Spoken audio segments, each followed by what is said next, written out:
দেখুন, প্রতিক্রিয়া কিন্তু ব্রিগেডের মাঠে জনতারা বলে দিয়েছে, আমার আর নতুন করে কিছু বলার নেই। আপনি একদম সাধারণ একটা বাড়ি থেকে উঠে আসা একজন প্রান্তিক শ্রেণীর মহিলা, এত বড় একটা দায়িত্ব কিভাবে সামলাবেন? একটা কথা বলি, দলটার নাম হচ্ছে তৃণমূল কংগ্রেস, তার মানে আমি তো তৃণমূল স্তরেরই, কাজেই তো তৃণমূলের এইটাই বৈশিষ্ট্য। কেমন লাগছে ভাই, এত বড় একটা দায়িত্ব কেমন লাগছে? লাগছে, আমার দায়িত্ব বাড়লো। আমি প্রথম থেকেই, আপনারা নিশ্চয়ই জানেন, 2013 থেকে আছি, মানুষের আশীর্বাদ নিয়ে আছি, মানুষের কাজ নিয়ে আছি, এবং বাকি জীবনও মানুষের সাথে থেকে, মানুষের পাশে থেকে আমি বাঁচতে চাই কাজের মাধ্যমে। দিদি আপনি কি করেন, এমনি আপনার প্রফেশন কি? আপনি আগে সেই অর্থে আমি আইসিডিএস ওয়ার্কার। আইসিডিএস এর ওয়ার্কার। হ্যাঁ। দিদি আপনার পরিবারে কে কে আছে? আমার পরিবারে, আমার রাজনীতি কারণে আমার বাবা হঠাৎ করে মারা যান 16-তে, আমার দাদা, আমার ভাই, আমার দিদির বিয়ে হয়ে গেছে, আমার ভাইঝিরা রয়েছে, মানে ভাইয়ের মেয়ে ছেলে এবং দাদার ছেলে এবং বয়স্ক আমার বুড়ো মা। আপনি দিদি বিবাহ করেননি? না, আমি করিনি। আমি রাজনীতির পার্টি আসার পরই ওতপ্রোতভাবে জড়িয়ে যাওয়ার জন্য ওই দিকটা আমি ভুলেই গেছি। দিদি আপনার বয়স কত? হ্যাঁ বলুন। দিদি আপনার বয়স কত? আমার 76 সালে জন্ম। দিদি আমার লেখাপড়া কতদূর? আমার লেখাপড়া ইতিহাসে MA BEd first class. Apurba Poddar এখানকার ক্যান্ডিডেট ছিলেন, বিজেপি ইতিমধ্যে ক্যান্ডিডেট ঘোষণা করেছেন। তৃণমূলের আপনার সেই অর্থে আপনি জেলা পরিষদের সদস্য, কিন্তু আপনার দেখুন নির্বাচনে সকলেরই অধিকার আছে প্রার্থী দেওয়ার, তাতে করে কে কি প্রার্থী দিল সেটা আমার কিছু যায় আসে যায় না। তৃণমূল কংগ্রেস জিন্দাবাদ, মামাটি মানুষ জিন্দাবাদ, এইটুকু বলি। আপনি জয়ের ব্যাপারে কতটা আশাবাদী? আমরা 100 আশাবাদী। আপনি নিশ্চিত? 4টে বিধানসভাতে কিন্তু আপনারা পরাজিত হয়েছেন বিজেপির কাছে, সেই অবস্থায় আপনি ক্যান্ডিডেট।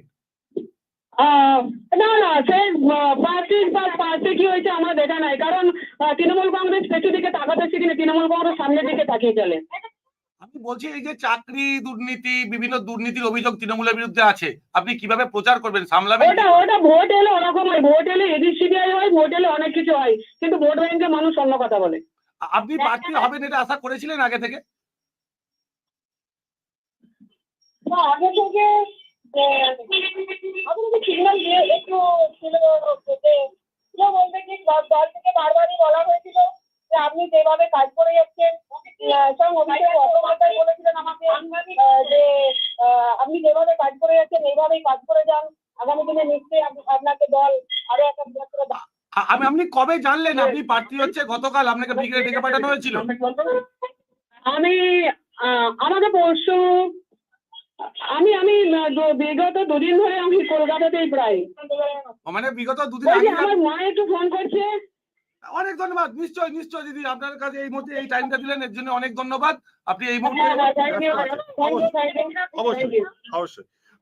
মিতালি বাগ একদম প্রথম প্রতিক্রিয়া এক্সক্লুসিভ আজ বাংলায়।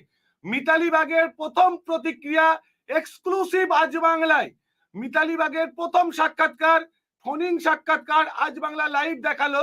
মিতালি বাগ আরামবাগের তৃণমূল কংগ্রেস প্রার্থী মিতালি বাগ, তিনি বিবাহ করেননি। 1976 সালে মিতালি বাগের জন্ম, একেবারেই এসসি ঘরের মহিলা। ইতিহাসে এমএ বিএড, ইতিহাসে এমএ বিএড মিতালি বাগ, ইতিহাসে স্নাতক, ইতিহাস নিয়ে মাস্টার্স করেছেন, বিএড করেছেন মিতালি বাগ। তিনি সামান্য আইসিডিএস কর্মী, এসসির ঘরে একটা প্রান্তিক শ্রেণীর মহিলা হয়েও এমএ বিএড করে কোনো বড় চাকরি তিনি কিন্তু করেন না। তিনি একজন আইসিডিএস কর্মী, 76 সালে জন্ম, মানে প্রায় 48 বছর বয়স। বিবাহ করার সময় পাননি। ওই যে পুরো জীবনটাই মা মাটি মানুষের সরকারকে দিয়ে দিয়েছেন। মা মাটি মানুষের আন্দোলন করতে গিয়ে বিয়ে করার আর সময়টা হয়ে ওঠেনি। বৃদ্ধা মা, দাদা বৌদি এবং দাদার ছেলে মেয়ে, ভাইপো ভাইজিকে নিয়েই তার একেবারেই ছোট্ট সংসার। 24 ঘন্টায় রাজনীতি করেন। হুগলি জেলা পরিষদের সদস্য মিতালি বাগ একদম এক্সক্লুসিভ প্রথম সাক্ষাৎকার দিল আজ বাংলাকে।